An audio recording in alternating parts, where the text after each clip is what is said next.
that Star Trek passage in our Bible, or what it means to live long and prosper.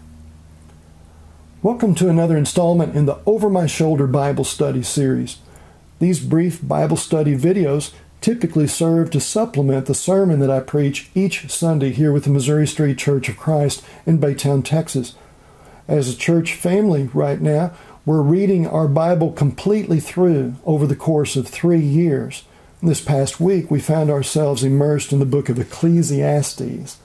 Ecclesiastes is a complex, complicated, and sometimes confusing book, but it claims to be a book full of wisdom, and it doesn't fail to deliver on it. Chapter 8, verse 12 through 13 is a good example of this. Although a wicked person who commits 100 crimes may live a long time, I know that it will go better with those who fear God, who are reverent before Him. Yet, because the wicked do not fear God, it will not go well with them, and their days will not lengthen like a shadow. Well, it's not a matter of either or, it's a matter of both and. We know from experience and observation in life, there are people who have done horrendous things and seem to have gotten away with it for a very long time. And then there are others who did such things and, well, they didn't live very long at all to tell about it. They didn't live long or prosper. And the same is true for those who seek to please God. Their life may be long or short. Outwardly, it may have seemed they prospered. For others, their prosperity may have been somewhat hidden from view. In either case, the author's conclusion is I know it will go better with those who fear God, who are reverent before Him. Well, those who are reverent before Him, what are they doing? That is, if they're living their life well, what are they about? What are they pursuing? The preceding chapter is one of the most concentrated sections in all the book of Ecclesiastes that addresses this very question. What I'll do right here in this video is just point out several matters that we can glean from this chapter, I'm not trying to be comprehensive here, about what a well-lived life is pursuing. I'd encourage you to do the same exercise with the entirety of the book of Ecclesiastes. You'll come up with a very long list. But we'll stick with chapter 7 for the moment and hit some of the highlights. Let me show you what I mean. Let's start with the beginning. Verse 1. A good name is better than fine perfume, and the day of death better than the day of birth. Well, just as perfume can fill an entire room and linger for an extremely long time, even going with all those who are there when they leave, the same is true for someone that has a good reputation. It can linger for a very long time, affect no small number of people. It can fill where you are. A person who's trying to live their life well will often gain a good reputation, and that's no small thing. A second matter, in the second verse. It's better to go to a house of mourning than to go to a house of feasting. Why is that? For death is the destiny of everyone. The living should take this to heart. How easy it is for us to live our lives in such a way as if that we'll have no limit to the number of our days. And yet we all know when we pause and think a moment, one day our days will end.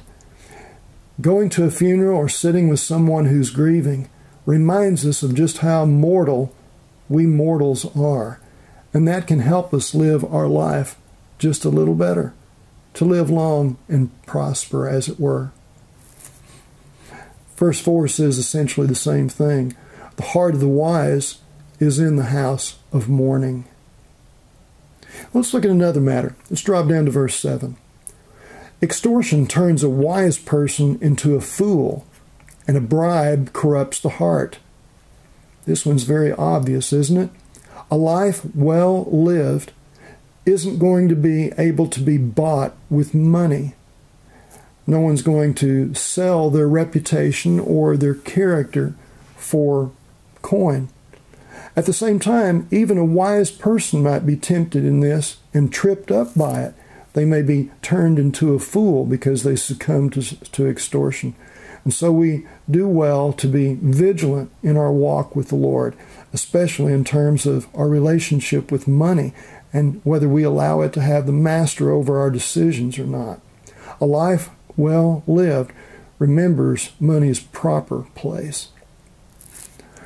Verse 8, the end of the matter is better than its beginning. Finish what you start, we would say.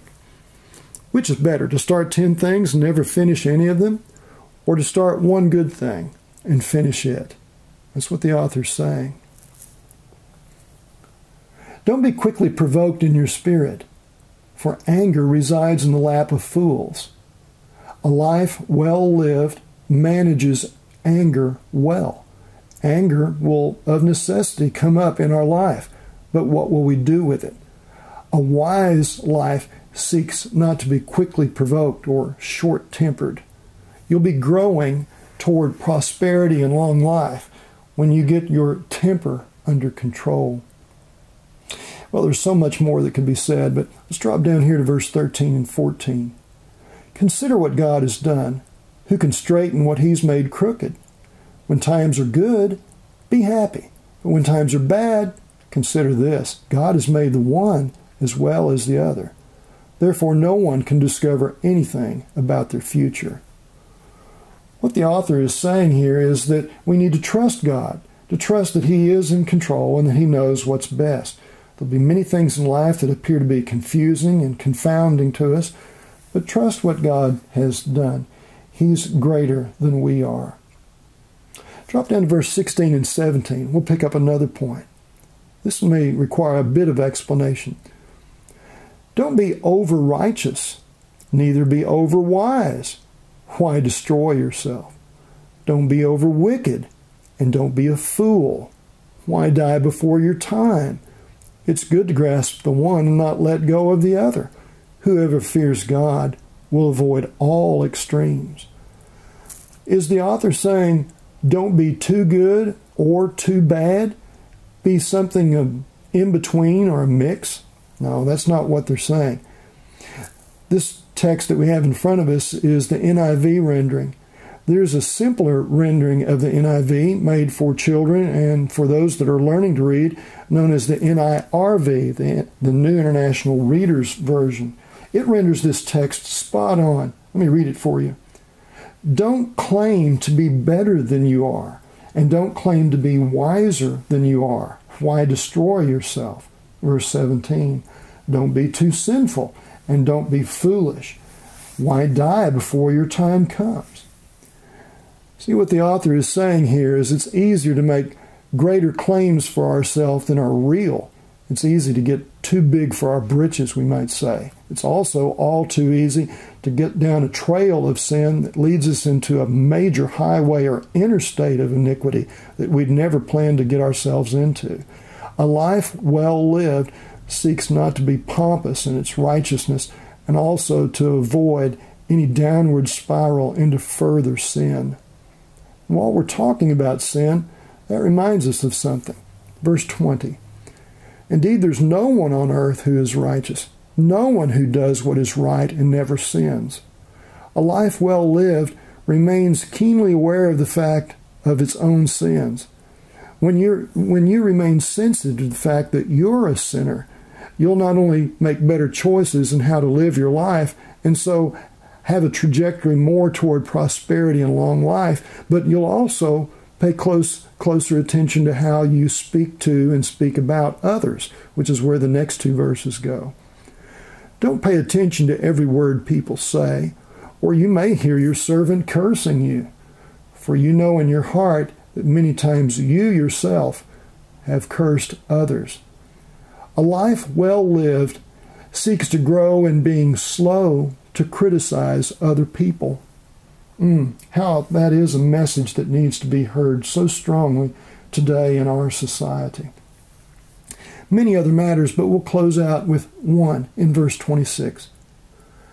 I find more bitter than death the woman who is a snare, whose heart is a trap, and whose hands are chains. The man who pleases God will escape her, but the sinner she will ensnare. We're talking probably of sexual temptation here, a prostitute or such. And the person who's seeking to live their life well will not be tripped up by sexual temptation. and they certainly won't sell themselves to someone who's willing to sell themselves for money. A life well lived, it's made up of so many different things. A good reputation, keeping a good check on your anger and your tongue about how you speak to other people, the way you think about money, whether it's in taking a bribe or spending it on someone to give you of themselves what they should not give. So many more. Make your own list from Ecclesiastes as you discover the matters the author reveals to us of what a life that is truly prosperous and living long seeks. May you live long and prosper. That is, may you go in grace and peace with reverence of God in your heart.